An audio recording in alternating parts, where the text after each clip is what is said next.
ಎಲ್ಲರಿಗೂ ನಮಸ್ಕಾರ. ಇವತ್ತು ಬಂದ್ಬಿಟ್ಟು 14ನೇ ಕ್ವೆಶ್ಚನನ್ನು ನೋಡೋಣ. ಇದು 14ನೇ ಕ್ವೆಶ್ಚನ್ ಬಂದ್ಬಿಟ್ಟು ancient Indian history again history question ಬರುತ್ತೆ. ಇಲ್ಲಿ ಕೇಳಿದ್ದಾರೆ, who among the following rulers in ancient India has assumed the title of Mattavilasa, Vichitrachitta and Gunabhadra ಅಂತ ಹೇಳಿ ಕೇಳಿದ್ದಾರೆ. ಸೊ ಇದು ಬಂದ್ಬಿಟ್ಟು ಪಲ್ಲವಾಸ್ ಟೈಮಲ್ಲಿ ಮಹೇಂದ್ರ ವರ್ಮ ಒನ್ ಅವನು ಈ ಬಿರುದುಗಳನ್ನು ತಾನೇ ಕೊಟ್ಕೊಂಡಿದ್ದ.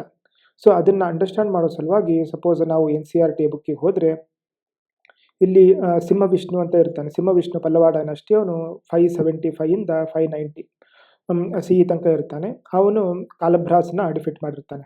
ಸೊ ಅವನ ಮಗ ಬಂದ್ಬಿಟ್ಟು ಮಹೇಂದ್ರ ವರ್ಮ ಒನ್, ಅವನು 590ರಿಂದ 630 CE ತನಕ ಅವನ ಆಳ್ವಿಕೆ ಇರುತ್ತೆ.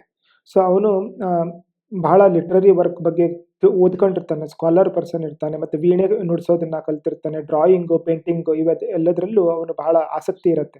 ಸೊ ಅದರ ಸಲುವಾಗಿ ಅವನು ಇಷ್ಟು ಬಿರುದನ್ನ ತಾನೇ ತಗೊಂಡಿರ್ತಾನೆ. ಮತ್ತವಿಲಾಸ ಅಂತ ಹೇಳಿದ್ರೆ ಯಾರು ಮತ್ತಿಗೆ ಅಡಿಕ್ಟ್ ಆಗಿರ್ತಾರೆ ಅವರು ಮತ್ತವಿಲಾಸ ಅಂತ, ತಾನು ಮತ್ತಿಗೆ ಅಡಿಕ್ಟ್ ಆಗಿದ್ದೀನಿ ಅಂತ ಹೇಳಿ ಮತ್ತವಿಲಾಸ. ಚಿತ್ರಕಲಾ ಪುಲಿ ಅಂದರೆ ಚಿತ್ರ ಬಿಡಿಸೋದ್ರಲ್ಲಿ ಅವನು ಹುಲಿ ಅಂತ ಹೇಳಿ ತಗೊಂಡಿದ್ದಾನೆ.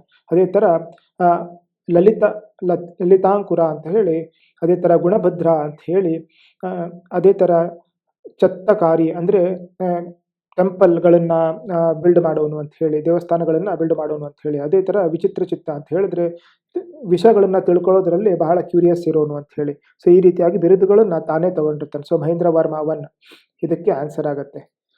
ಸರಿ, ಹಾಗಾದರೆ ನೆಕ್ಸ್ಟ್ ಕ್ವೆಶ್ಚನ್ ನಾಳೆ ನೋಡೋಣ. Thank you.